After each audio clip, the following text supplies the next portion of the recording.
Hello and welcome to this webinar on an Agile hybrid cloud approach to Azure ExpressRoute.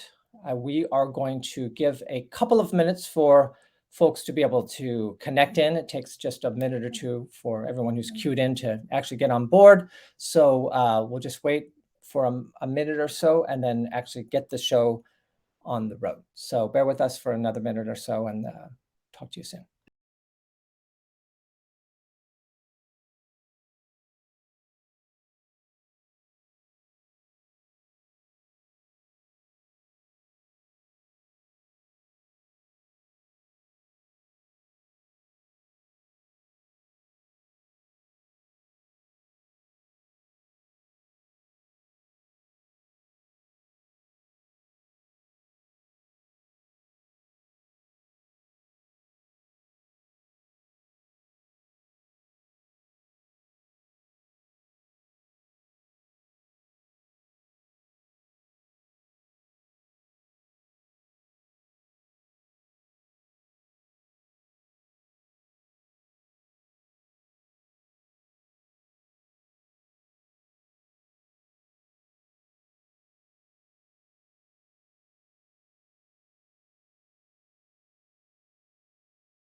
Okay, I think we've had sufficient time for folks to actually connect into the webinar. So I just want to extend a welcome again and thank you everyone for joining us today. And by the way, howdy back to Irmo from SCI.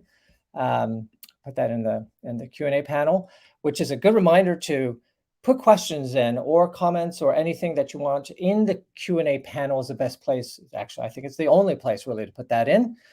There are also attachments, so pay attention to those. My name is Alex Henthorny-Wani. I am a marketer here at Packet Fabric, and I'll let my co-presenter introduce himself. Hi everyone, my name is Peter Farmer. I am the Director of Technical Product Management at Packet Fabric, and basically I generally work on integration with cloud service providers and other network service providers. Yeah, and Peter, actually you bring a fair amount of background around Microsoft, Azure, Express, all that in particular, right? Yeah, so Azure ExpressRoute was actually the first project I worked on when I joined Packet Fabric a number of years ago. So it's one I know quite a lot about. Great, and so thanks for being here. In terms of the agenda, I'm going to cover the slideware, kind of an overview of cloud connectivity, Azure ExpressRoute, a brief overview of that, an overview of Packet Fabric, what we do, how we work, and then Peter's actually going to show us the real stuff, the how it works by giving us a demo of our portal and showing us some cloud connectivity with Azure ExpressRoute. So without further ado, again, please feel free to ask any questions in the Q&A panel at any time. Really, if there's something that will be helpful for you to get clarified or to drill into a little bit more, or there's something that's on your mind, that's what we're here for. We'd love to answer those questions. So put them in at any time and we'll try to treat them as we go along, or if not, towards the end. So before getting into Azure and ExpressRoute specifically, I, kind of as an overview, just want to propose this notion that enterprises have moved. And the stats on this are compelling, right? Nearly every enterprise that's surveyed these days say they have, a hybrid multi-cloud strategy for their infrastructure. The vast majority of enterprises now polled actually say they are already multi-cloud in some fashion. Whatever exactly that means to them, they're doing it. And so hybrid and multi-cloud has arrived. It is mainstream. What we mean by a cloud core, though, is a concept that helps understand the state of the WAN, the wide area network.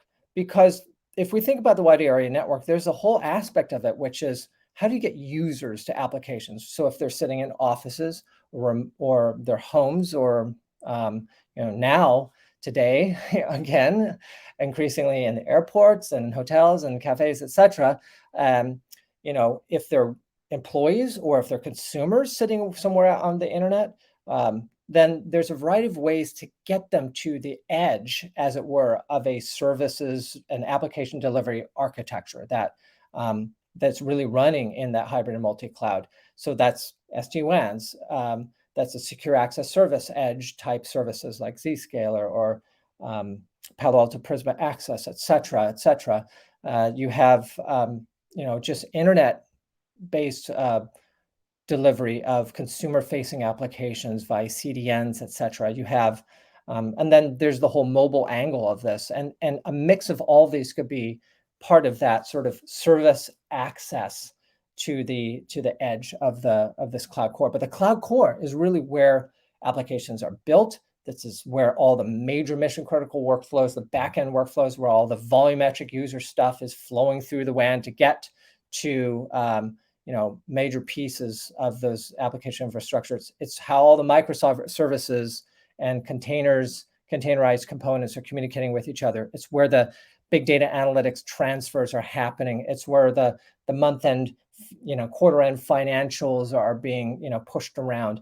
And that cloud core really is a set of typically public cloud providers like Microsoft Azure, et cetera, colocation data centers, and enterprise SaaS like Salesforce and Cisco WebEx, et cetera.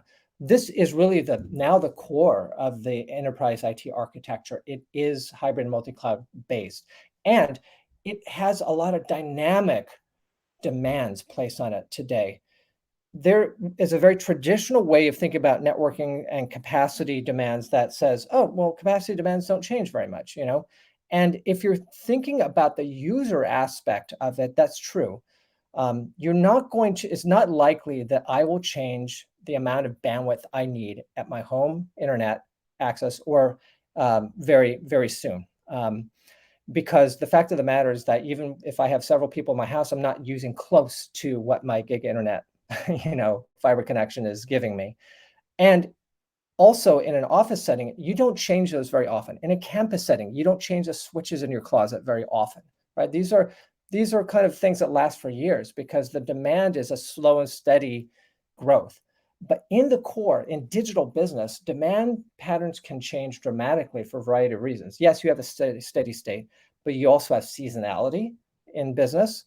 And seasonality isn't just about things like hospitality or school seasons or things like that.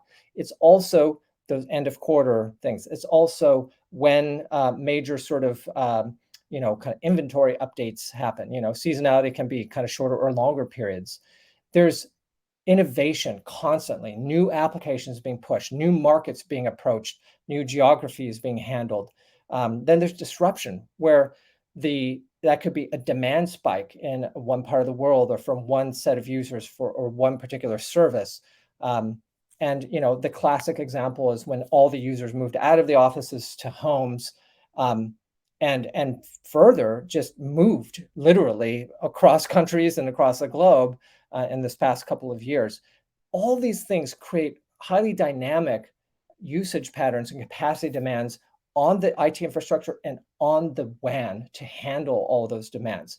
Digital business is much less predictable, and the swings can be dramatic.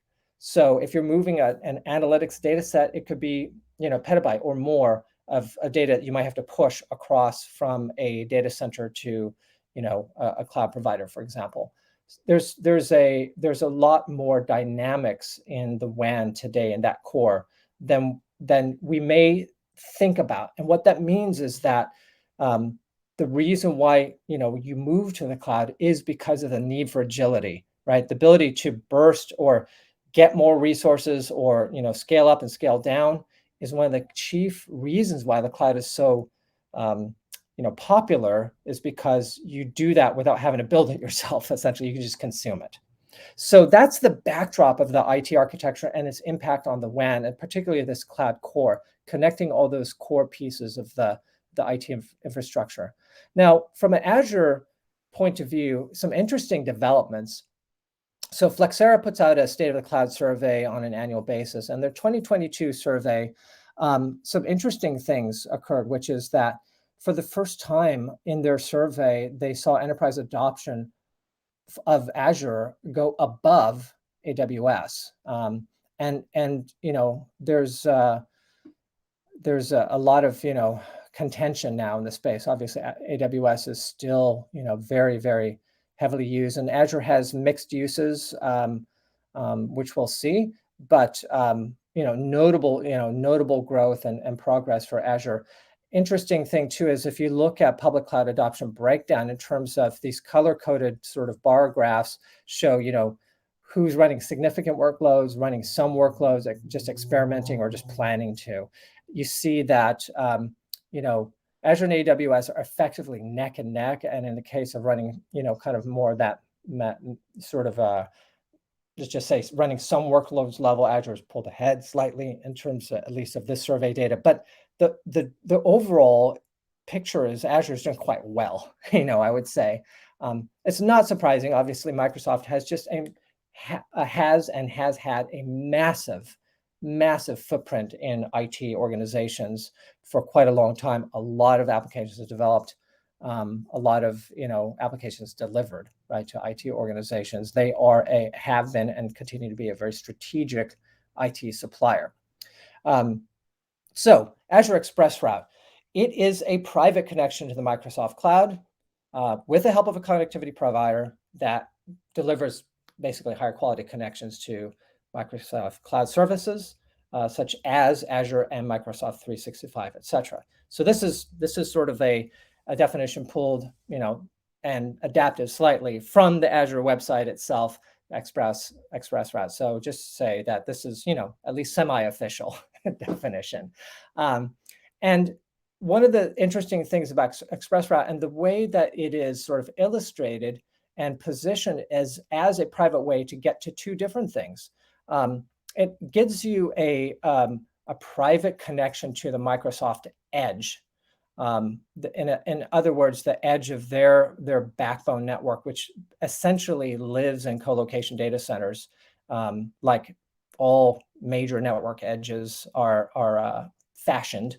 Colocation data centers are sort of the place where all things meet these days in the internet and the cloud, because generally speaking, that's where infrastructure lives and where fiber terminates and all that sort of thing. So the idea here is that if you have your customer network, which could be, for example, your presence in a colocation data center, then the idea is that you use a partner edge, and partner in this case could be Packet Fabric, for example, and then there's ExpressRoute circuits that then get you to that edge and that allow you to connect to the SaaS applications of the Microsoft world, Office, Dynamics, etc., Azure AD, etc., as well as the Azure Private Peering for virtual networks, your VNets, etc. So it's meant specifically to get you to these two different types of service categories.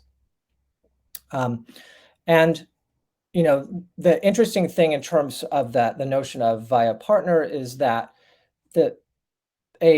one of the things that's happening today is the way you connect generally across the to the cloud is getting more and more software defined, and according to Gartner, software-defined cloud connectivity is going to grow. It's going to triple between 2020 and 2024. We see digital organizations currently moving dramatically towards this kind of software-defined, what we do, network as a service type of approach versus traditional telecom circuits. And the reason why, I'll just go back to this, the reason why is that traditional ways of setting up private connections are somewhat onerous, right? In the sense that you have to manage a lot of physical logistics. It's very manual. If you have to connect from, if you're not in the same colocation data center, for example, as, an Azure ExpressRoute, a ramp is available, then you have to then potentially contract with a telecom to get you there. And boy, does that take a long time. And you have to make long-term commitments to that. It's very onerous. It's very slow. It's the antithesis of agility. And the reason why this kind of connectivity exists, ExpressRoute, is simply because at a certain point, at a certain scale or mission criticality of your traffic, internet connections are just simply not good enough. They're not safe enough. They're not secure enough. They're not private enough. They don't give you predictable or, frankly, good enough performance. Private connectivity does a lot better for you. But how you've been able to get that in the past has been painful. So that's why Packet Fabric exists. We are, one of the ways we describe ourselves is as a connectivity cloud. We've basically taken high-speed WAN connectivity between data centers and cloud providers, et cetera, and made it a cloud consumption experience. So this is, network, if you think about infrastructure as code, that's what we've done to a very large scale private optical network. It's on demand. You'll see all this as any-to-any connectivity. So it's not just saying I get to have a port and a single circuit from here to another port somewhere. It is an any-to-any connectivity model, very flexible with elastic consumption, with shorter periods compared to traditional sort of ways of setting up connectivity. It's a portal, which you'll see. It's programmable API. It's an extremely flexible, software-defined, cloud-like experience. And this is the new state of the art. So if you're not doing it this way, this is the reason why, to learn about this, because this is the future of high-speed interconnection. Now, just to maybe belabor the point, Packet Fabric is not an overlay. It's not a set of VPN tunnels that happen between, your cloud, cloud instances and things like this. We have an optical network. We have dark fiber. We have redundant paths. We have an Ethernet fabric. We have points of presence in hundreds of colocation data centers. All of them highly resilient, redundant fiber paths, redundant hardware stacks, hundreds of gigabits per second of capacity available in all of our POPs. A 50 terabit network backbone capacity is that's a very large network. It's all built from an API basis. So if you think about if you were to build a telco from the ground up, but build it as a SaaS, that's what we've done. And there's a lot of stuff included in this. So it's essentially, and it's a 5 nines, in our case, a 5 nines core SLA. If you look up our SLA on Google, you'll see it, and it has teeth.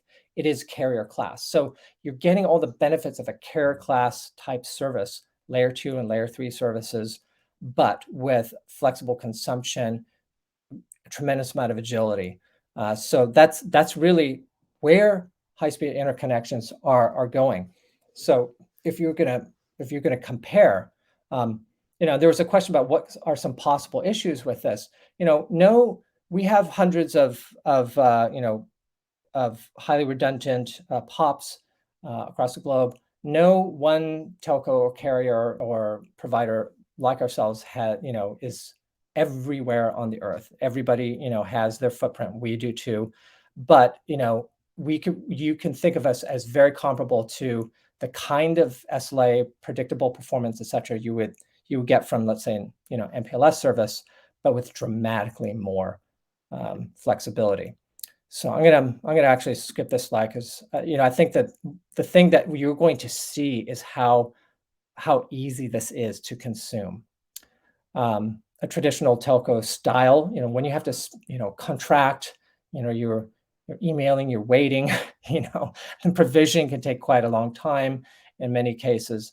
In our case, it's all software driven. It's very fast by comparison, and that means that you can get. If you need bandwidth to get a new application to market, you can get it. If you need to build a new backbone link to support a new set of offices in an area, you can get it. If you need a new, you need more cloud on-ramp bandwidth, you can get it. It's just very easy. And our platform and our network support a variety of diverse connectivity services. So for example, and we're not going to go through all of this, obviously, today. This is focused on ExpressRoute and sort of hybrid cloud connectivity. But just to give you a broader view, we have a point-to-point kind of connection, which is a sort of a turnkey, on-demand sort of alternative to to Wave-like services, except it's automatically protected because our network is, and all of our circuits are, take advantage of the redundancy of paths that we already have. You could build a backbone with these kinds of connections. You can connect co-location facilities across the Atlantic, for example, or to, Oceania, to Sydney, et cetera. We also have hybrid cloud connectivity, and we do cover a lot of cloud providers. Again, today's focus on Azure, but we have a lot of cloud providers who you can connect your private cloud colocation data centers to via our fabric, our network. We also have multi-cloud routing, which is a layer 3 service. And a way to think about this is to say, is like if you had a massively scalable, super high speed, 100 gig capable BGP router in the cloud that can connect to all sorts of cloud on-ramps and let you connect to multiple regions within a cloud provider or across multiple cloud providers, as well as connect to your co-location data center presence, and give you a layer 3 service. So you don't have to worry so much about, particularly for multi-cloud, all the complex routing and all that kind of stuff. And if you're just doing cloud region connectivity, you don't have to have any data center or physical ports or hardware. That's what our cloud router does. And it's the highest speed, the most scalable, capable such solution in the market. And you can kind of make a mix and match of all these elements, with a huge amount of flexibility to create the interconnectivity that you need. So with that, I'm going to actually now turn this over to Peter, and he can show you what this actually looks like in real life, not just on slides. Right, so let's jump straight into our portal. So first thing I'm going to do is I'm going to provision an interface that we can use to connect to the Azure ExpressRoute. Once we've ordered one, so I'm going to order one in Houston. That one there. There we go. And we're going to order 10 gig service. Select the optic. We're going to choose Zone A, and we're going to call it Webinar Demo Port. And then I'm going to select a 1 month term for the port. You can have 12, 24, 36 month terms if you wish. And see the prices come up. If we actually go to a 12-month term, you'll see you get a discount on both the non-recurring charge and the monthly recurring charge. But for this demo, we're just going to go 1 month, and then we're going to place that order. And as it says, the port is now provisioning, and we'll see here we are. The port is now in the process of being provisioned in Houston for us. So now we're going to come over to the Azure portal. Now, if you happen to be lucky enough to come to the AWS webinar we did a month or two ago, you would see that you remember that we did everything in the Packet Fabric portal. Azure do it slightly differently. All the cloud providers do everything just slightly differently, but Azure does one thing particularly different, which is that you have to order with them first, and then you bring a token to us, and then we use that token to marry up our service to the Azure service. So because I've done this before, I've got an ExpressRoute circuits button here, but if you've not done this before, if you click on these 3 lines here, click all services, you get this nice filter page, and you can type ExpressRoute, and there you go, you've got ExpressRoute circuits. So we click there, and you're into the ExpressRoute circuit page. Now normally, if you had some already, you'd see them listed in this area at the bottom here. So we're going to create a new one, so click create. Now I already have a subscription with Azure that's called Pay As You Go, and then they like everything to be bundled into resource groups. So I already have an ExpressRoute circuits resource group. And then you need to select whereabouts you're deploying your other stuff in Azure. So we're just going to leave it as East US, and we're going to call this ExpressRoute circuit East US webinar EXR. Click next. to actually move into the configuration of the service. So now it's asking us what type of port we're going to use, and because we're looking at doing a hosted service, we're going to use a provider port. If you had a ExpressRoute direct service, which is where you basically take a 100 gig port from Azure and pay a lot of money for it and connect your own port to it, you click direct and then you build a circuit that way. But we're going to do a hosted one, so we say provider, we say create new, and then we can find Packet Fabric in the list of providers. There we are. It's going to ask us for a peering location. We're going to say Las Vegas, and then you've got a range of options of bandwidth. We're going to choose 50 megabits a second, and then you can choose a variety of options as to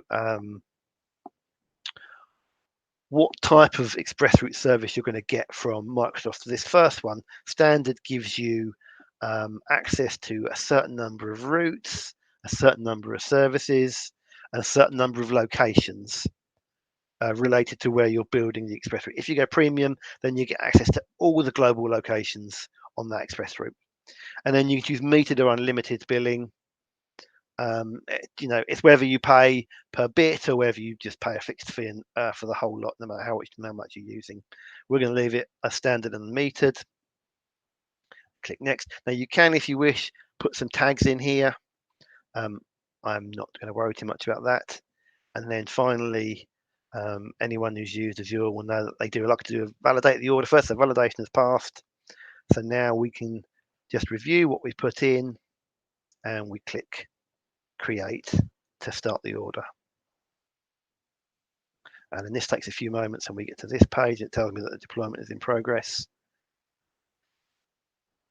And we'll wait a few moments, and then hopefully it will deploy.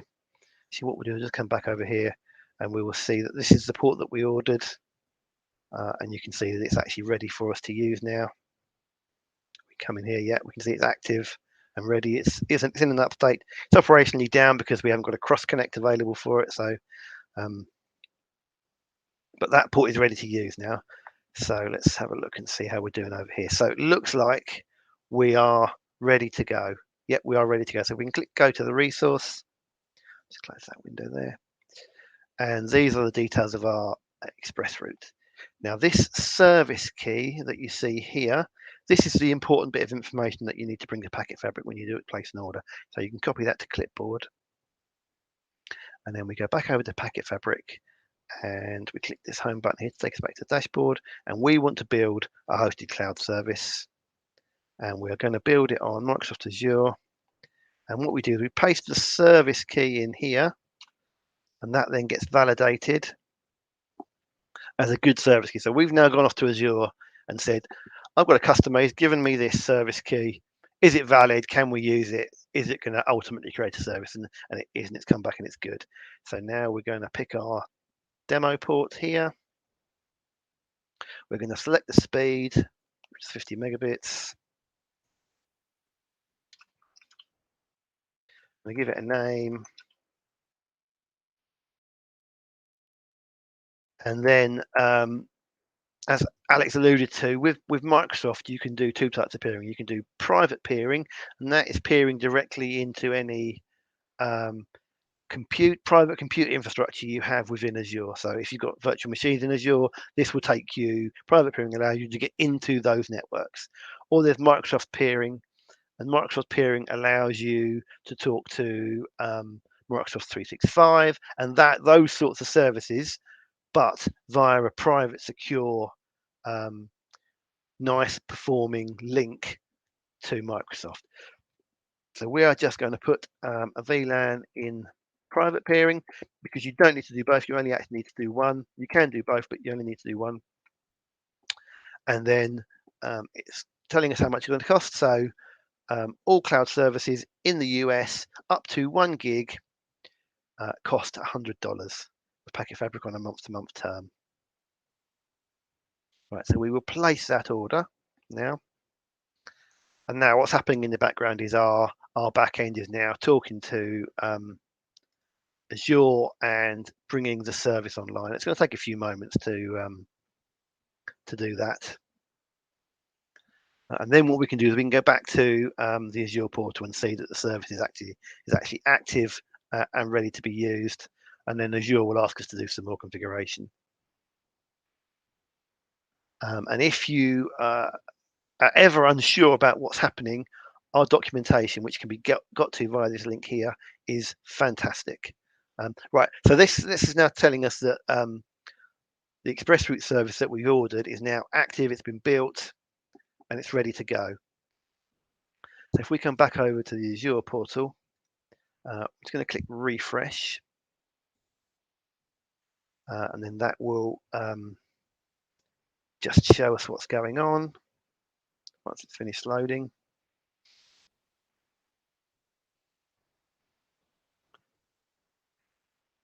Right, and so we did an Azure private connection. So now what you would do is you'd put your ASN in, and because what you've got to remember is that port we configured in Houston, that would be physically cross-connected to your router. So now you're building up the BGP session from that router that you're going to have in Azure. So you would put in the details of what you've got configured on that router, so your ASN, the IP addresses. You only need to pick one of the IP addresses from the subnet. Yep, and Microsoft will use the other one after you put it in. And then you need a VLAN ID, and then if you've got any shared BGP authentication keys, you can put them in there. And that is it. That's how simple it is to set up Microsoft Azure ExpressRoute. And I reckon that took about 5 minutes to do, if that. And if you've already got your router configured and you know all those details of your ASN, the peering IP addresses, that's it, job done.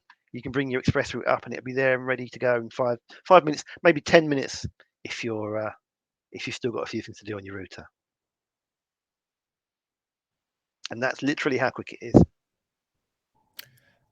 Yeah, I mean, I think what's interesting about this is just how much this approach breaks traditional WAN provisioning assumptions and consumption, the model that's been stuck in our head for so long, right? Because that same minutes level kind of consumption and setup is the same for if you want to connect some of the data centers that we have POPs in together, again, get a port, etc. But otherwise, it's extremely fast. So if you are in the mindset that it's very difficult to set up interconnections for your hybrid, multi-cloud, that's really no longer the case. This is now the state of the art. This is the way things are moving. And we are seeing for example, major digital enterprises move decisively away from traditional telecom services towards this kind of approach. And we're seeing a huge uptake from those organizations. We're seeing enterprises build their backbones with us. We're seeing providers that offer kind of critical components to mobile traffic and things like that. Moving mobile traffic around, moving towards a backbone. We have data center operators who have moved to our backbone. There's and lots and lots of cloud connections. So it's really kind of a fascinating time in of the industry. One question that did come up is just that does come up, relative to our network is latency. How what kind of latency do we have across our network? It's maybe not so much of a concern directly for cloud connectivity, but if you have a longer haul sort of connection, do we have that kind of coverage? What how do we back that up, etc.? Yeah, so we know the latency across our network very, very well. So I can't give you any specific examples, but we know what the latency is across our network, and we know what it would be if you were on a backup route. If you came to us and said we need to know the latency between site A and site B, because we were a latency sensitive application, we can absolutely provide you what that latency is, and it's good. It's not it's not bad latency, it's very, very good latency, because generally you're taking the absolute shortest path between those two locations. Yeah. So it's always very, very good latency between two locations. And in fact, if you search for our SLA document under the latency sort of section, and so it is a very robust SLA. There's actually a reference to our metrics, our SLA, our latency metrics that we, adhere to in the SLA. In addition, there is, we do have some latency, kind of real-time measurement tools in our portal and all that sort of thing as well for various of our, port-to-port connections. So we do back up, we do state what we deliver, and we back that up with an SLA, our core SLA, and we also have tools to help you see. So another question actually just came in to drill into the Azure. So the question is, I'm going to read it out a little bit and somewhat interpret it, but basically Azure being delivered over Q&Q, right?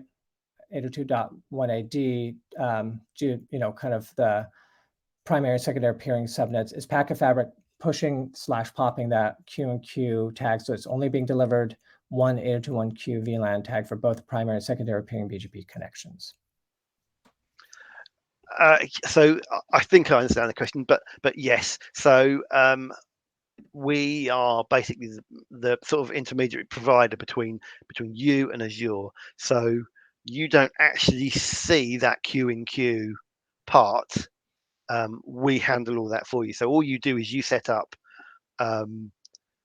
both of your connections. So yeah, so Azure, you can do primary and secondary peering, all right? So they are generally the same VLAN on both sides. So you would need to have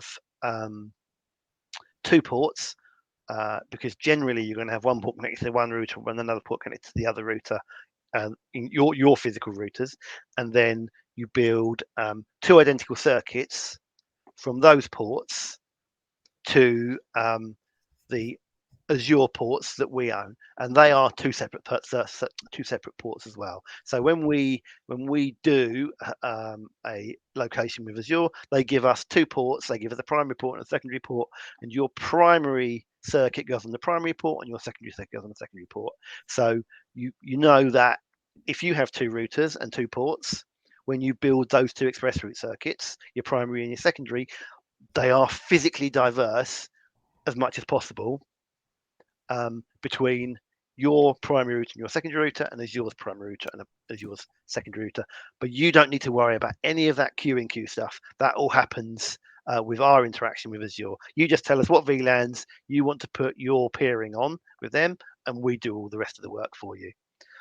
If you had an Azure ExpressRoute direct port with Azure, then you can also do Q&Q, but you don't need to if you don't want to. You don't need to do Q&Q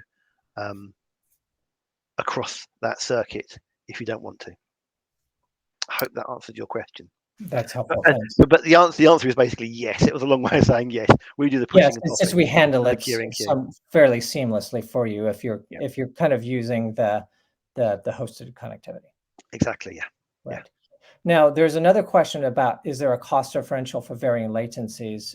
I'm going to take my step at answering this, which is basically for all of our layer 2 connections, the answer is no. It's one flat sort of great latency picture for you, no matter what you do across the network. I mean, think about it this way. We built a 50 terabit plus backbone network. It is a massively scalable network backbone. Right? Think about that, how big a network that is. There are a lot of countries that don't have that much internet bandwidth, for example. It is a truly significant network footprint. We have a lot of paths. We have a lot of ways to deliver traffic in an optimal fashion. We have, for example, across the Atlantic, we have multiple paths, more than two. I mean, we have a lot of capacity and ability to deliver traffic well.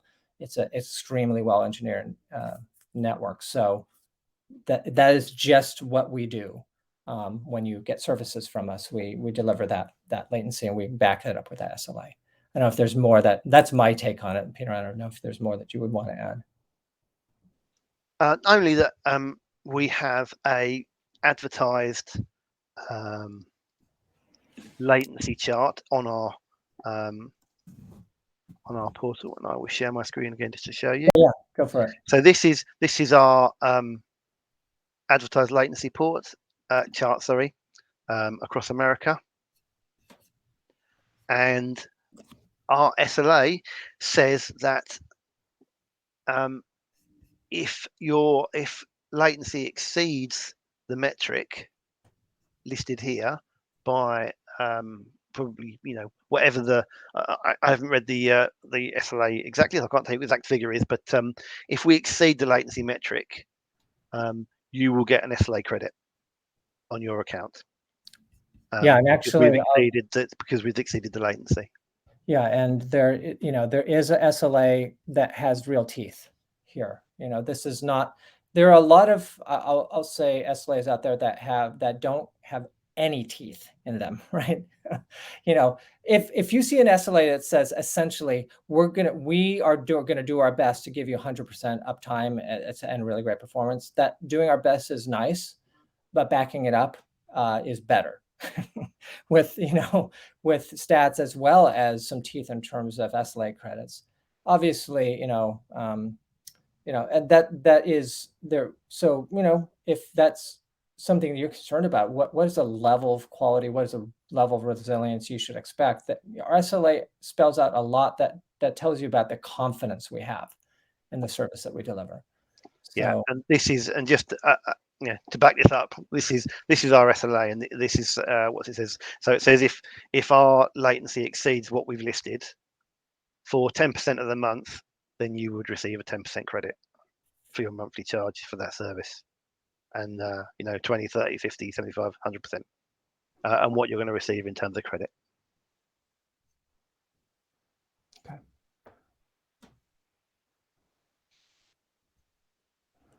Okay. There's a long comment, but thanks for that feedback point. But probably not going to read that out as we are getting towards more of the end of our time. Again, there are some great resources that we have available. By the way, in the Bright Talk channel, there's a really interesting in terms of comparing internet versus private connectivity, the performance. So there's a really interesting video that you can view in the Bright Talk channel about sort of measuring the latency, measuring actual throughput, application performance using Kafka transactions as a use case. In that case, we actually did it between AWS and Azure. That's a really interesting one it's not very long and definitely worth checking out. And I know a lot of folks have downloaded the attachments. If this is something that you want to learn more about, obviously you can go to our website at packetfabric.com. You can continue to watch more webinars. If this is something that you want to start exploring as a solution, you can. There's a couple of different ways you can go. One, on our website, you can actually start an account and get going. There is a self-service path there for you. Second is there's forms you can fill out to request a demo, etc. You can also reach out to us at sales@packetfabric.com. So I think we've answered all the questions, generally speaking. So with that, I just want to thank everyone for your time today. I think, again, hopefully what you have learned is that there is a far better way to build hybrid cloud connectivity, in a very agile, highly consumable, fast to provision manner. And you can apply that same principle to data center, to multi-cloud, to a variety of different use cases, including building connections out to other providers, not just public cloud providers, but to folks like Cloudflare and disaster recovery as service providers and Salesforce and others. This same idea, when you're in our fabric, it gives you that sort of flexibility to build out the connections for your hybrid and multi-cloud core. So with that, again, thank you for your time. Thanks, Peter, for the demo. Appreciate your time here today as well. No problem at all. Yeah, and with that, we want to wish everyone a great rest of their day. Bye all. Thanks, everyone. Bye.